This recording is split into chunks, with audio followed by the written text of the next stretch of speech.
Good morning students. Class 11th। आपका chapter है सेगवन number गजल और राइटर है दुष्यंत कुमार। जीवन परिचय। दुष्यंत कुमार का जन्म उत्तर प्रदेश के राजपुर नवादा गांव में 1933 ईस्वी में हुआ। इनके बचपन का नाम दुष्यंत नारायण था। प्रयाग विश्वविद्यालय से इन्होंने एमए किया और फिर यहीं से इन्होंने साहित्यिक जीवन प्रारंभ हुआ।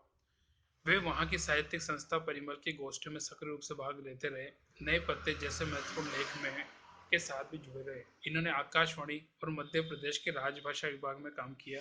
अल्प आयु में ही इनका निधन 1975 में हो गया।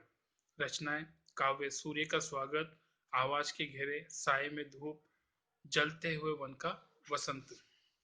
गीत काव्य: एक कंठ विषपाई, उपन्यास छोटे छोटे सवाल, आंगन में एक वृक्ष, दोहरी जिंदगी।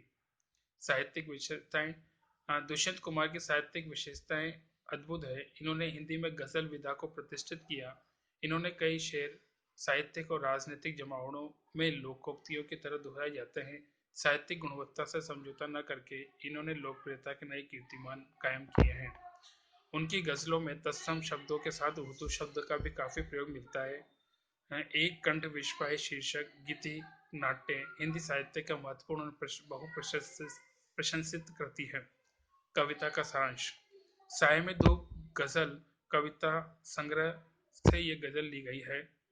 गजल का कोई शीर्षक नहीं दिया जाता, अतः यहाँ भी इसे शीर्षक न देकर केवल गजल दिया गया। गजल एक ऐसी विधा है जिसमें सभी शेर स्वयं में पूर्ण स्वतंत्र होते हैं। उन्हें किसी क्रम व्यवस्था के तहत पढ़े जाने की दरकार नहीं होती। इसके बावजूद दो चीजें ऐसी होती है जो इन शेरों के आपस में घुटकर एक रचना को शक्ल देती है। एक रूप के स्तर पर तुक का निर्वाह हो, दूसरा अंतर वस्तु के स्तर पर मिजाज का निर्वाह। इस गजल से पहले शेर की दोनों पंक्तियों का तुक मिलता है और इसके बाद सभी शेरों की दूसरी पंक्ति की उस तुक का निर्वाह होता है। इस गजल में राजनीति और समाज में कुछ चल रहा है उसे खारिज करने और विकल्प की तलाश को मान्यता देने का भाव प्रमुख बिंदु है। कवि राजनीतिज्ञों के झूठे दावों पर व्यंग्य करता है कि वे हर घर में चिराग उपलब्ध करने का वादा करते हैं, परंतु यहाँ तो पूरे शहर में एक भी चिराग नहीं है। कवि को पेड़ों के साय में धूप लगती है, अर्थात आश्रयदाताओं के यहाँ भी कष्ट मिलते हैं, अतः वह हमेशा के लिए उन्हें छोड़कर जाना ठीक समझता है। वह उन लोगों की जिंदगी का सफर को आसान बताता है जो परिस्थिति के अनुसार स्वयं को बदल लेते हैं। मनुष्य को खुदा न मिले तो कोई बात नहीं, उसे अपना सपना नहीं छोड़ना चाहिए। थोड़े समय के लिए ही सही, हसीन सपना तो देखने को मिलता है। कुछ लोगों का विश्वास है कि पत्थर पिघल नहीं सकते। कभी आवाज के असर को देखने के लिए बेचैन है।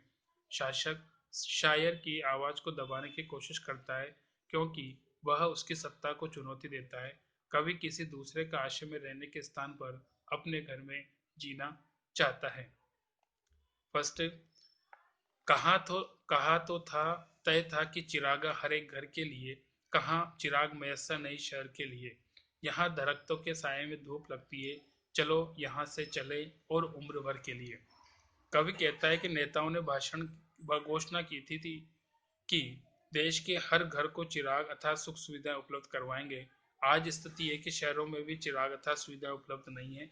नेताओं की घोषणाएं कागजी है। दूसरे शहर में यहाँ कवि कहते हैं कि देश में अनेक संस्थाएं हैं जो नागरिकों के कल्याण के लिए काम करती है। कवि उन्हें दरख्त की संज्ञा देता है। इन दरख्तों के नीचे छाया मिलने के बजाय धूप लगती है, अर्थात ये संस्थाएं ही काम आम आदमी का शोषण करने लगी है। चारों तरफ भ्रष्टाचार फैला हुआ है। कवि इन व्यवस्थाओं से दूर रहकर अपना जीवन बिताना चाहता है। ऐसे में आम व्यक्ति को निराशा होती है। सेकंड, न हो कमीज तो पाँव से पेट ढक लेंगे। ये लोग कितने मुनासिब हैं इस सफर के लिए। खुदा नहीं न सही आदमी का ख्वाब सही, कोई हसीन नज़ारा तो है नजर के लिए। कवि आम आदमी के विषय में बताता है कि ये लोग गरीबी और शोषित जीवन को जीने को मजबूर हैं। यदि इनके पास वस्त्र नहीं है तो पैरों को मोड़कर अपने पेट को ढक लेंगे। इनमें विरोध करने का भाव समाप्त हो चुका है। ऐसे लोग ही शासकों के लिए उपयुक्त है, क्योंकि उनके कारणों के राजनीति शांति से चलती है। दूसरे शहर में कवि कहता है कि संसार में भगवान नहीं है तो कोई बात नहीं, आदमी आम आदमी का वह सपना तो है। कहने का तात्पर्य है कि ईश्वर मानव की कल्पना तो है ही, इस कल्पना के जरिए उसे आकर्षक दृश्य देखने के लिए मिल जाते हैं और इस तरह उसका जीवन कट जाता है। बाकी नेक्स्ट